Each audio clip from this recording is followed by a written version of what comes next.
Susan Haydorn once again at Solomon Projects, and I am here with Leslie Wayne, who has produced some of the most beautiful work that I have seen in a long time. And I would like to ask you a little bit about how you transition from the very small pieces that you used to make to these very large multiple canvases. What caused you to do this?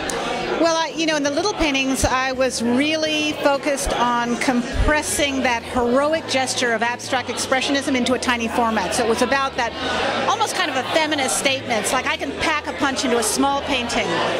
But I felt like I needed the challenge of seeing if I could actually translate that heroic scale into an actually larger painting.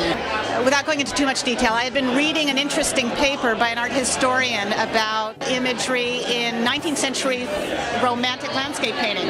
I was sort of surprised to realize that these guys were not just creating sort of fantastical utopias, but that they were very specific, motivated by religion to depict eternity by making time stand still.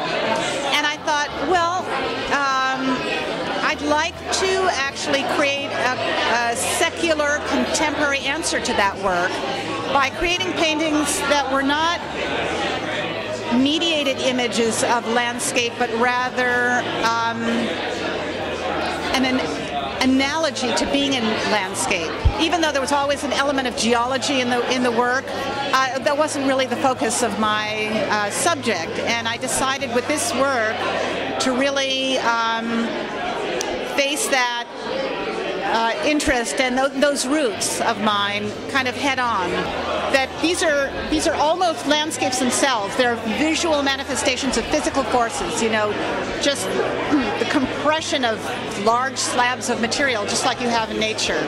So that's what motivated me to go in this direction. Well, again, I think that it's just excellent, and I thank you so much for spending time with us this evening. Best of luck with the show. Thank you. Susan Haydorn at Solomon Projects. Good night.